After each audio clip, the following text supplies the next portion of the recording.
Assalamualaikum warahmatullahi wabarakatuh. Salam Om Swastiastu, Namo Buddhaya, salam kebajikan, salam sejahtera bagi kita semua. Perkenalkan, saya Ropinov Saputro SMM, dosen program studi D3 Administrasi Pajak Universitas Diponegoro. Saya bertugas di Universitas Diponegoro sejak tahun 2019. Penugasan saya pada unit kerja ini tidak lepas dari program studi D3 Administrasi Pajak Universitas Diponegoro memiliki kurikulum yang 30%-nya merupakan bidang ekonomi dan manajemen seperti pengantar manajemen, pengantar ekonomi, manajemen keuangan, kewirausahaan, dan lain-lain. Video ini adalah wujud pernyataan diri dosen unjuk kerja Tridharma Perguruan Tinggi atau PDD UKT-PT di bidang pengajaran sebagai salah satu instrumen penilaian Serdosmart tahun 2024. Video ini juga menampilkan rekaman pengajaran mata kuliah kewirausahaan yang merupakan salah satu mata kuliah di program studi Administrasi Pajak Universitas Diponegoro yang tentunya telah terekam di Sister serta kami tampilkan di Learning Management System milik Universitas Diponegoro, Kulon Undip.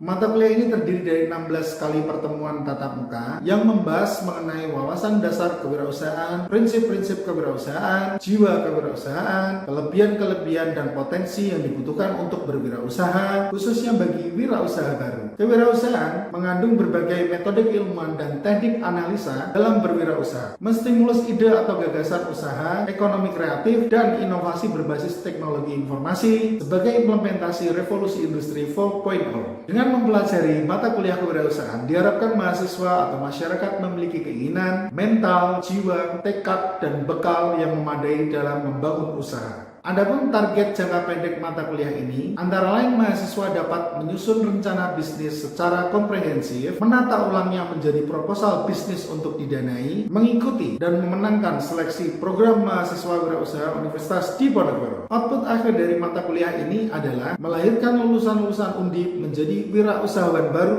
yang berkontribusi langsung bagi perekonomian masyarakat, menciptakan kemandirian ekonomi, menebar kebermanfaatan di masyarakat melalui pembukaan lapangan kerja, serta berkontribusi kepada negara melalui pajak. Berikutnya, rencana pembelajaran semester mata kuliah kewirausahaan. Capaian pembelajaran lulusan atau CPL program studi yang dibebankan kepada mata kuliah ini. Pertama, menginternalisasi semangat kemandirian, kejuangan, dan kewirausahaan. Dua, mampu menerapkan pemikiran logis, kritis, sistematis, dan inovatif dalam konteks pengembangan dan implementasi ilmu pengetahuan dan teknologi yang memperhatikan dan menerapkan nilai humaniora sesuai dengan bidang keahliannya. Ketiga, menerapkan kemampuan 1. Berkomunikasi secara tertulis, lisan, dan visual. 2. Mengelola waktu. 3. Merencanakan proyek. 4. Analisis numerik dan teknologi informasi. Berikutnya, menguasai ilmu-ilmu kewirausahaan. Adapun capaian pembelajaran mata kuliah kewirausahaan ini atau CPMK adalah mampu mengelola usaha sesuai proposal usaha yang disusun setelah mengubah kebiasaan dan perilaku diri sesuai nilai-nilai kewirausahaan. Selanjutnya, membuktikan wawasan, metode, dan teknik yang dibuktikan sebagai calon wirausaha baru. Sub CPMK yang pertama, mampu memahami dan meminati kewirausahaan, kelebihan, potensi, dan dukungan pemerintah dan komunitas terhadap wirausaha.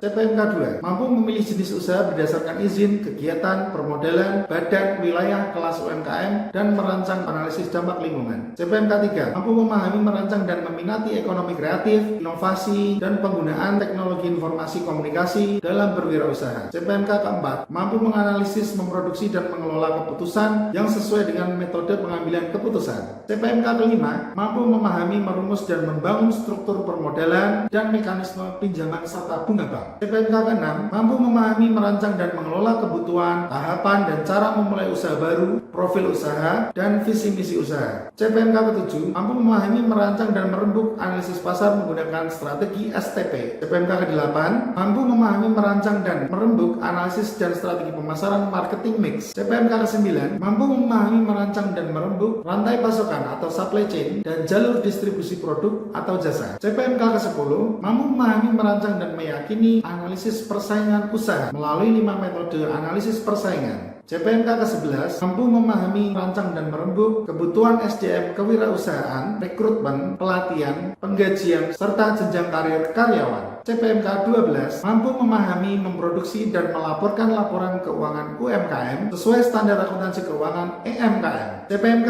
13 mampu memahami, menyajikan, dan mendukung perpajakan UMKM serta memahami alur pembuatan NPWP secara online. CPMK 14 mampu merencanakan, mendesain, dan membuktikan proposal usaha yang sesuai dengan kaidah kewirausahaan melalui studi kelayakan bisnis atau SKB. Adapun referensi yang saya gunakan dalam mata kuliah ini antara lain: 1. Buku Small Business Management tulisan Justin J. Longnecker dan Carlos W. Moore. 2. Buku Introduction to Business Second Edition tulisan Jeff Madura. 3. Buku Kewirausahaan tulisan Mujiarto dan Ali Aras Wahid. 4. Buku Pedoman Program Mahasiswa Wirausaha PMB Universitas Diponegoro 2023. 5. Petunjuk pelaksanaan kompetisi inovasi bisnis mahasiswa KIPM Puspresnas 2024. 6. Artikel pengaruh tingkat pendidikan pemilik praktik akuntansi dan persepsi atas insentif pajak terhadap kepatuhan pajak UMKM Jurnal Riset Ekonomi Manajemen Bisnis dan Akuntansi tulisan Robinov Saputro. 7. Buku Pengabdian kepada Masyarakat berjudul Pajak UMKM 0,5% berbasis teknologi e-filing tulisan Robinov Saputro SMM. 8. Buku Ajar Kewirausahaan tulisan Robinov Saputro SMM dengan ISBN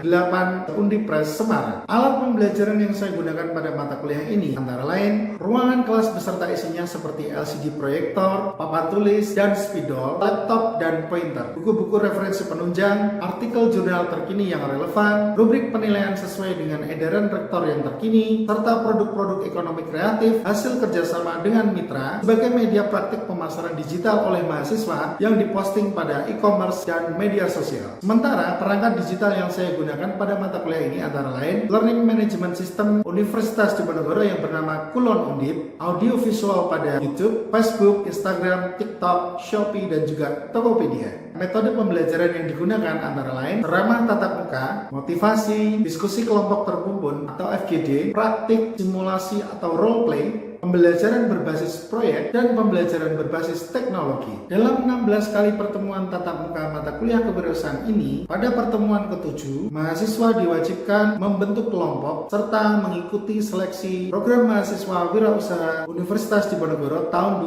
2024. Hingga apa yang dipelajari di dalam kelas, baik teori maupun praktik, dapat tertuang dalam sebuah proposal wirausaha yang komprehensif serta dapat memenangkan program mahasiswa wirausaha Undip 2024. Dari 5 kelompok yang dibentuk, 4 tim telah dinyatakan lolos PMB Undip tahun 2024. Pada pertemuan ke-7 dan ke-8, mahasiswa ditugaskan secara individu untuk mempraktikkan pemasaran digital sebagai host live online shop yang akan dibahas pada pertemuan ke-9. Di mana pertemuan ke-9 ini sesuai dengan RPS akan membahas strategi pemasaran dan pemasaran digital yang salah satu pembahasannya adalah pemasaran digital di e-commerce. Setelah mahasiswa memenuhi 16 kali pertemuan termasuk di dalamnya ujian tengah semester dan ujian akhir semester, maka hasil pembelajaran mahasiswa diberikan penilaian akhir sesuai dengan rubrik penilaian alternative assessment yang kami dapatkan dari pelatihan Applied Approach Universitas Diponegoro tahun 2020. Rubrik penilaian itu dipandang dari 3 dimensi: rubrik holistik, rubrik analitik, rubrik skala persepsional. Rubrik penilaian akhir mahasiswa tersebut juga dipadukan dengan surat edaran Rektor Universitas Diponegoro nomor 122/UN7.A1/AK/3 Romawi/3 mengenai perubahan komponen penilaian mahasiswa pada sistem informasi akademik siap Undip. Demikian tadi pengantar dari video saya. Berikutnya akan dilanjutkan dengan penyajian rekaman pengajaran mata kuliah kewirausahaan pertemuan ke-9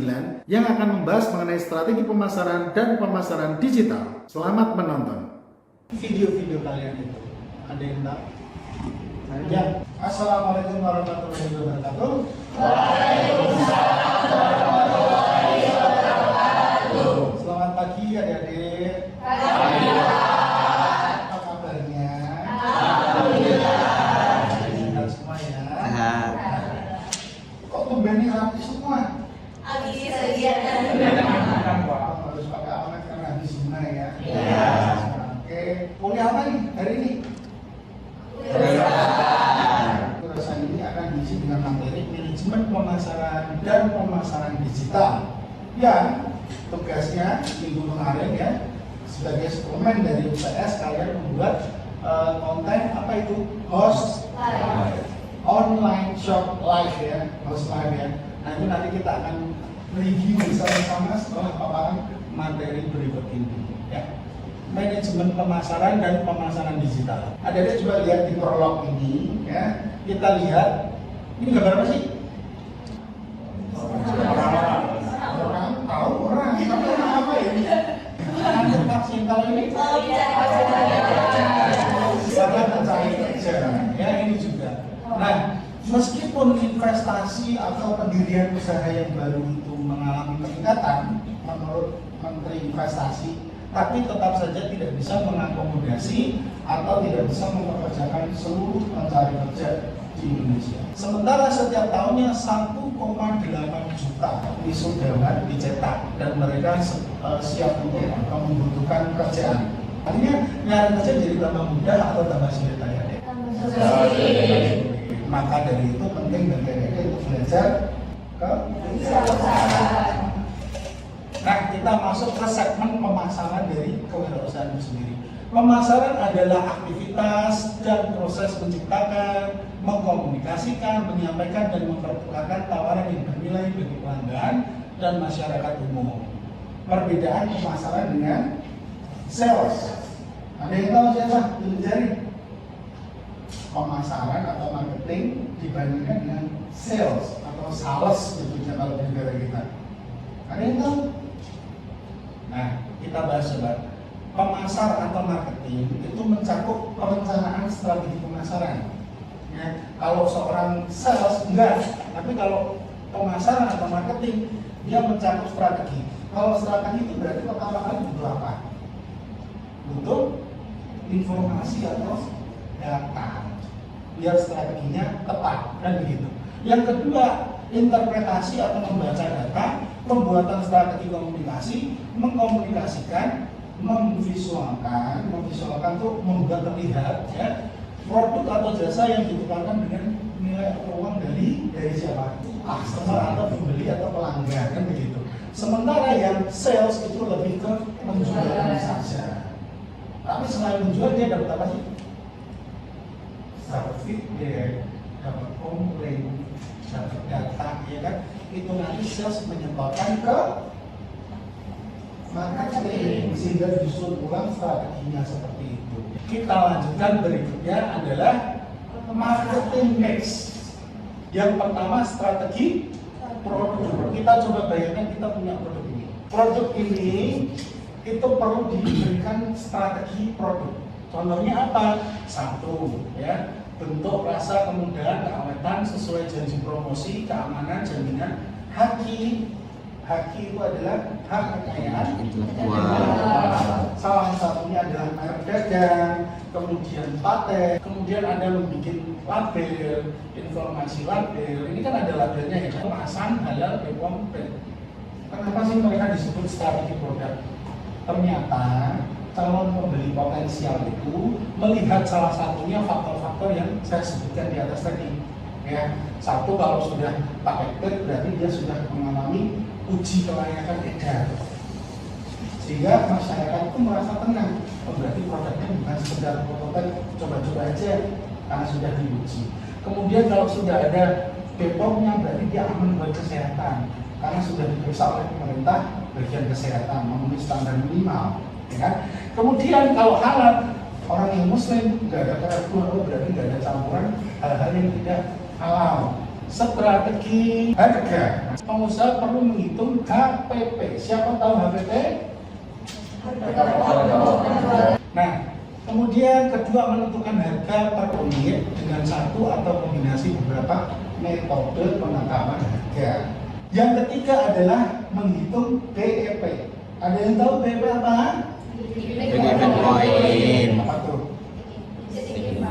Titik impas, ya, atau kondisi di mana perusahaan tidak untung, tidak rugi. Modal atau HPP ini yang akan menjadi dasar penetapan harga. Yang penting ketahuan dulu HPP-nya.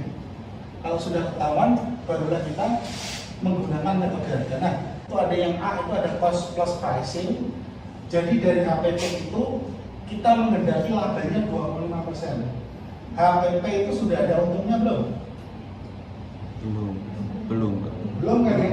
Tapi kalau harga jual sudah ada halamannya belum? Sudah. Poinnya di situ. Ini 25% dari HPP. Maka kalau HPP-nya 2 juta, harga jualnya menjadi 2.500.000. Dari situ 500.000 itu adalah 25% dari 2 juta yang merupakan HPP. Berikutnya markup pricing. Kalau tadi menggunakan HPP yang belum ada labanya, sekarang menggunakan harga jual yang sudah ada labanya. Nah, katakanlah mengendaki 20% dari harga jual, sama pun perhitungannya 2 juta, HPP dibagi 100% dikurangin target prestasi laba kan yang 20%. Hasilnya adalah 2,5 juta. Kenapa menggunakan metode markup pricing ini? Karena biasanya ketika kita menerapkan strategi harga yang lain, katakanlah diskon itu dikenakan ke harga jual, bukan dikenakan ke HPP. Kalau kamu ngitungnya dikenakan HPP nanti jadi kacau, jadi nggak masuk akal. Tapi kalau kamu dikenakan di sini, oh laba saya itu 20% dari harga jual. Berarti kalau saya diskon 5% atau 10% masih laba nggak? Masih. Tapi kalau pakai HPP tadi belum tentu, gitu ya. Berikutnya target return pricing. Ini kita sudah menggunakan ROI atau return on investment. ROI ini menggunakan rasio keuangan yang sudah kita pelajari mendalam di mata kuliah apa ya di manajemen keuangan ya. Return on investment berarti itu laba dibandingkan dengan semua yang sudah diinvestasikan dibagi ya terus dikali 100% untuk mengetahui berapa tahun sih usaha ini nanti akan mengembalikan seluruhnya investasi yang ada.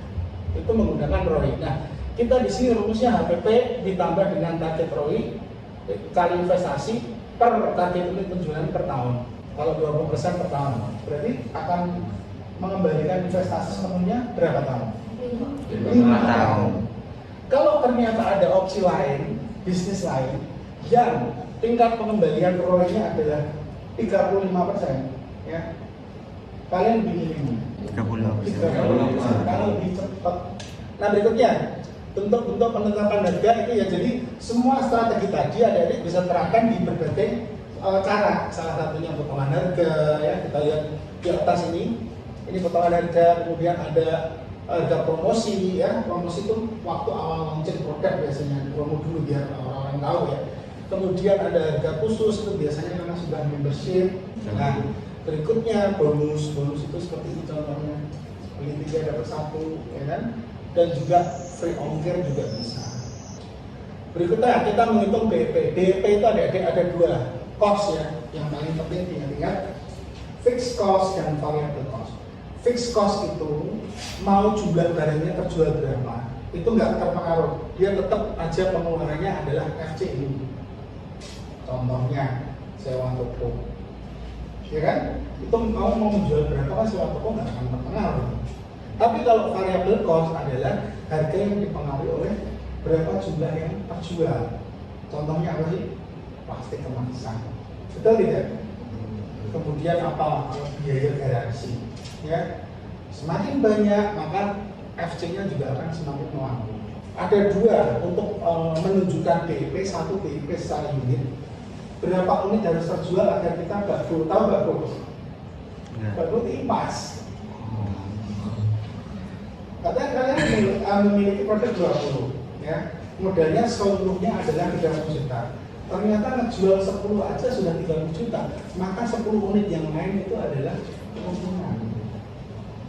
Itu BEP unit. Kalau BEP rupiah, rumusnya beda lagi, ya kan? Berapa penjualan yang harus dicapai untuk apa tadi istilahnya? Impas, ya kan? Oh ternyata harus menjual sampai 15 juta agar impas. Nah penjualan berikutnya itulah yang keuntungan. Jadi jangan sampai ada jadi pengusaha nanti ngitungnya per produk. Wah saya sudah menjual 20 produk gitu misalnya, berarti saya sudah laba sekian. Oh enggak, prosesnya panjang. Kita menggunakan BEP saja. Jadi orang menjual atau kulakan memproduksi itu per kloter, per batch, bukan per unit, tapi per batch ya, dipahami ya. Oh satu batch ini kloternya BEP-nya sekian, satu kloter ini BEP-nya sekian. sampai nanti kalian nyinggung ke masalah FIFO LIFO. Ada yang masih ingat apa itu? First in first out. First in first out. Yang pertama datang, yang kemudian pertama dijual juga. Bukan yang terakhir datang baru dijual, yang terakhir itu. Kan ini hubungannya sama ini, ada batch-batch dalam memproduksi barang. Bisa dipahami ya? Berikutnya, nah ini contoh perhitungannya ya, dengan mudah adik-adik. Biaya sum ini adalah variable cost-nya, karena dia akan berubah seiring dengan produk yang dijual. Kemudian fixed cost-nya adalah ini, 500.000 ini. Harganya ditetapkan 2 juta.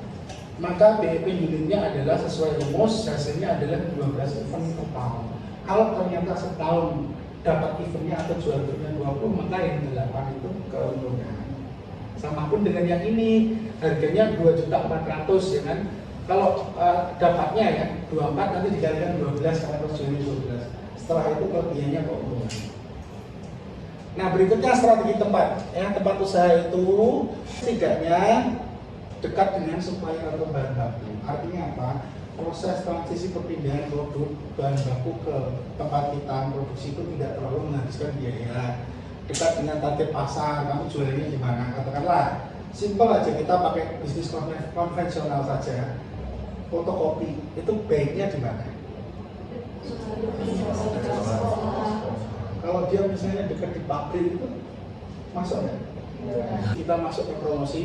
Yang pertama promosi langsung ya, itu salah satunya adalah host live online shop yang telah ada dipraktikkan.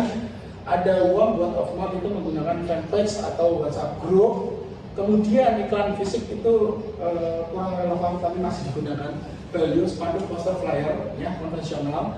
Kemudian kehumasan atau brand ambassador, katakanlah kalau zaman sekarang siapa? Maudy Ayunda itu apa? Penting ya, penerusnya Anggun. Kemudian membuat konten yang menarik ya, adik-adik juga sudah mempraktekkan membuat konten yang menarik dan alhamdulillah menarik semua. Ya kan asik ya. Nanti kalian senang lihat kalian. Kalau kuliah sendiri nggak asik ya. Nah, kalau ada nuansa memberikan talk out atau ajakan, ya ini walaupun belum semuanya, tapi sudah ada yang menunjukkan, ayo beli. Sekarang saya akan memperlihatkan hasil karyanya. Coba nanti diperhatikan baik-baik. Reviewnya seperti apa ya?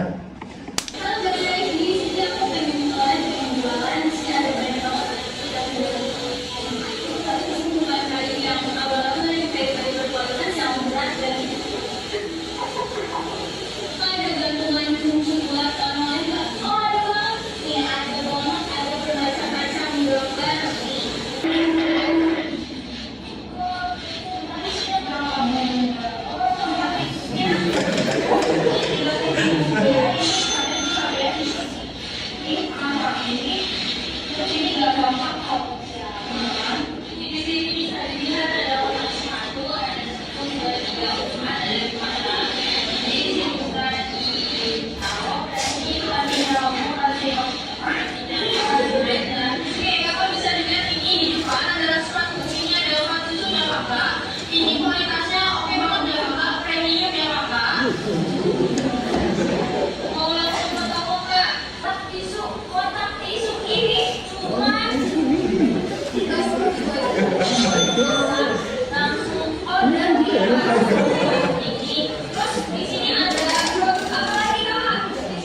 ya.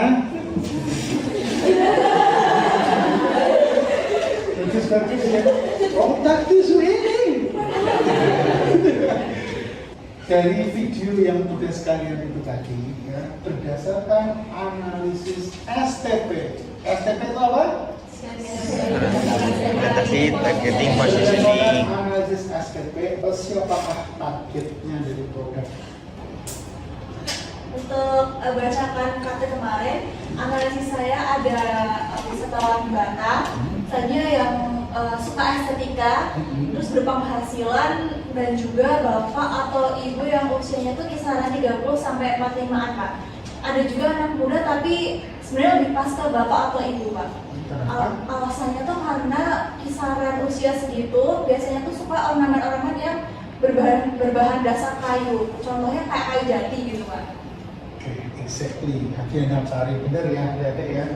Jadi kita lebih mengincar ke bapak-bapak atau ibu-ibu wisatawan yang suka dengan estetik dari produk-produk kayu. Ya, kalau anak muda kalian suka yang mana? Gak sama, ya kan? Kami adalah bapak atau ibu yang pergi berwisata. Ya. Apa koreksi yang bisa kalian berikan untuk video-video kalian itu? Ada yang tahu? Ya, DJ silakan. Mungkin penggunaan bahasanya gitu Pak. Jadi kayak bahasanya harus bangku gitu. Kenapa itu? Biar mungkin terlihat terkesan sopan gitu ke penonton. Oke, terkesan sopan menggunakan bahasa bangku. Ya itu benar adik-adik ya, bahasanya kurang pas. Tapi nggak yang bagus juga ya DJ ya teman-teman ya. Jadi kita tetap nyari bahasa yang sopan ke orang tua, tapi tetap santai gaya berjualan. Bisa dipahami ya semua ya? Masalah saluran pemilihan saluran promosi, adik-adik ya, saluran promosi itu apakah hanya TikTok saja atau bagaimana? Apa pendapat kalian? Ada yang mau menjawab? Saya Pak. Ya, Aisyah silakan. Izin menjawab Pak, kalau misalnya dari pandangan saya itu kan tadi sudah dijelaskan juga sama Dian bahwasannya target pasar itu ibu atau bapak wisatawan dengan range umur 30 sampai 45 tahun. Nah menurut saya platform yang cocok untuk ibu atau bapak wisatawan itu Facebook Pak. Facebook. Ya. Nah itu juga nanti bisa ditambahkan juga dengan iklan berbayar seperti platform lain kayak Instagram kayak gitu itu untuk meningkatkan si target pasar. Ya. Betul adik-adik. Jadi disesuaikan target pasar kita itu menggunakan platformnya apa biasanya?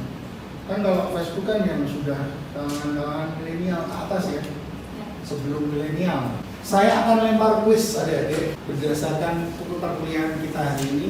Siapa yang bisa menjelaskan marketing mix 4P satu persatu? Saya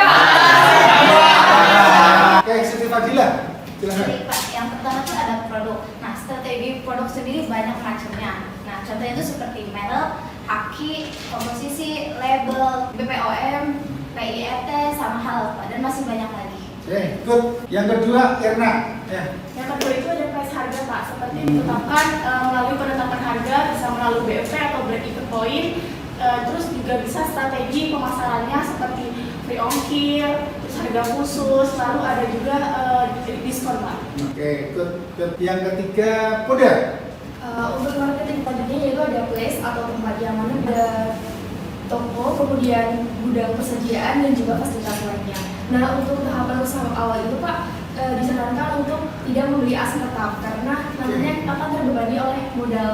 Dan diharapkan untuk tahapan usaha awal itu membeli hanya menggunakan investasi sewa saja, namun juga perlu diperhatikan untuk resiko kedepannya dan juga pemilihan asetnya terkait dengan pemilihan asetnya seperti itu. Good, bagus sekali. Yang keempat, Caula. Baik, untuk salah satu dari marketing mix itu adalah promosi Pak. Nah pada prinsipnya promosi itu adalah mengkomunikasikan produk atau usaha kepada pelanggan yang potensial. Nah pelanggan potensial sendiri adalah target yang telah ditetapkan melalui strategi segmenting, targeting, dan positioning yang kemudian disesuaikan dengan gaya bahasa promosi dan saluran promosi yang digunakan. Oke, teman-teman yang benar kita kasih plus. Oke, adik-adik, itulah tadi perkuliahan kita untuk manajemen pemasaran dan pemasaran digital. Ya. Tapi sebelum saya akhiri, biar adik-adik tambah semangat belajarnya di pertemuan berikutnya, saya kasih pantun nih. Keuangan butuh uang beli bahan baku, SDM butuh orang yang dikelola. Artinya Pemasaran hanya butuh dirimu, lulusan undip sukses jadi pengusaha. Cakep.